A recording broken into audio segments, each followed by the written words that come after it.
आज के इस वीडियो में चलिए जानते हैं राम मंदिर की पूरी कहानी के बारे में। एक लंबी कानूनी लड़ाई की कहानी, सबसे बड़े विवाद की सबसे बड़ी कहानी, आस्था और विश्वास की कहानी, संघर्ष की कहानी, संयोगों की कहानी और न्याय की जीत की कहानी। देखिए, प्राचीन काल में कौशल प्रदेश नाम से एक राज्य हुआ करता था और इस राज्य की राजधानी हुआ करती थी अवधा, जिसे समय के साथ अयोध्या कहा जाने लगा। भगवान श्री राम के पूर्वज विवस्वान के बेटे वैवत्स मनु ने पहली बार अयोध्या में अपना राज्य स्थापित किया था। तब से लेकर महाभारत काल तक अयोध्या में सूर्यवंशी राजाओं ने राज किया। अयोध्या के इसी राजमहल में दशरथ पुत्र प्रभु श्री राम का जन्म हुआ था। अयोध्या के संपन्नता का पता आप इस बात से लगा सकते हैं कि उस समय महर्षि वाल्मीकि ने अयोध्या की तुलना इंद्रलोक से की थी। लेकिन ऐसा कहा जाता है कि जब प्रभु श्री राम ने जल समाधि ली तब अयोध्या उजड़ गई थी, लेकिन उनका राजमहल वैसे का वैसा ही था। इसके बाद श्री राम पुत्र कुश ने फिर से अयोध्या को अपनी राजधानी बनाया और फिर अगली 44 पीढ़ियों तक यहाँ पर सूर्यवंशी राजाओं ने राज किया, जिसके बाद फिर से अयोध्या उजड़ गई थी। इसके बाद लगभग ईस्वी सन 100 में एक दिन राजा विक्रमादित्य शिकार करते हुए अयोध्या पहुँच गया। लेकिन इसी बीच राजा विक्रमादित्य को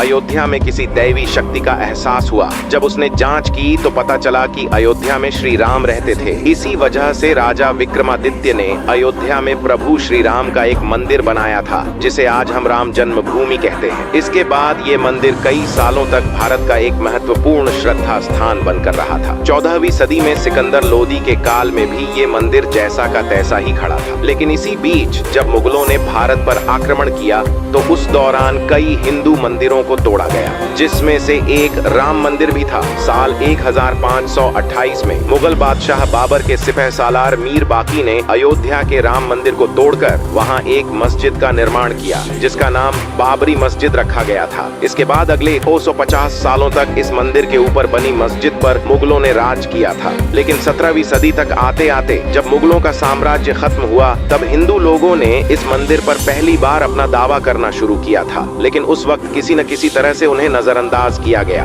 बाद में साल 1853 में इस जगह के आसपास पहली बार दंगे भी हुए। साल 1859 में ब्रिटिशर्स ने इस विवादित जगह के आसपास फेंसिंग लगा दी और मुसलमानों को ढांचे के अंदर और हिंदुओं को बाहर चबूतरे पर पूजा करने की इजाजत दी गई। लेकिन इसके बाद असली विवाद तब शुरू हुआ जब 23 दिसंबर 1859 को भगवान राम की मूर्तियां मस्जिद के अंदर पाई गई थी, जिसके बाद इस सेंसिटिव मुद्दे को सुलझाने के लिए सरकार ने इसे विवादित ढांचा मानकर ताला लगवा दिया। आगे 6 दिसंबर 1992 को विश्व हिंदू परिषद और शिवसेना समेत दूसरे हिंदू संगठनों के लाखों कार्यकर्ताओं ने बाबरी मस्जिद के विवादित ढांचे को गिरा दिया, जिसकी वजह से देश भर में सांप्रदायिक दंगे भड़के गए, जिनमें 2000 से ज्यादा लोग मारे गए थे। यही नहीं, इसी मुद्दे की वजह से 10 साल बाद यानी साल 2002 में गोधरा कांड हुआ और गुजरात में फिर से दंगे भड़क गए, जिसमें 2000 से ज्यादा लोग मारे गए थे। इन दंगों को देखते हुए इलाहाबाद हाई कोर्ट ने साल 2010 में विवादित स्थल को सुन्नी वक्फ बोर्ड, रामलला विराजमान और निर्मोही अखाड़ा के बीच 3 बराबर हिस्सों में बांटने का आदेश दिया। लेकिन साल 2011 में सुप्रीम कोर्ट ने इस फैसले पर रोक लगा दी। इसके 8 साल बाद यानी 2019 में सुप्रीम कोर्ट ने खुद इस विवाद को सुलझाने के लिए 8 मार्च 2019 को मध्यस्थता पैनल बनाया, लेकिन वो भी फेल रहा, जिसकी वजह से 6 अगस्त 2019 से सुप्रीम कोर्ट में अयोध्या मामले की रोजाना सुनवाई शुरू की गई और 16 अक्टूबर 2019 को अयोध्या मामले की सुनवाई पूरी हुई। लेकिन सुप्रीम कोर्ट ने फैसला सुरक्षित रखा और फिर बड़ी मिन्नतों के बाद आखिरकार वो दिन आ ही गया। 9 नवंबर 2019 को सुप्रीम कोर्ट के 5 जजों की बेंच ने राम मंदिर के पक्ष में फैसला सुनाया, जिसमें 2.7 एकड़ विवादित जमीन हिंदू पक्ष को मिली। कुछ दिनों बाद जब बाबरी मस्जिद को पूरी तरह से हटाकर जमीन को साफ किया गया तो 5 अगस्त 2020 के शुभ दिन प्रभु राम मंदिर का भूमि पूजन भी किया गया और अब 22 जनवरी 2024 को अयोध्या में फिर से प्रभु श्री राम वापस आ गए हैं। सालों से चले आ रहे इस विवाद में आखिरकार सत्य की ही जीत हुई और मर्यादा पुरुषोत्तम प्रभु श्री राम का भव्य मंदिर इसका एकमात्र प्रतीक है।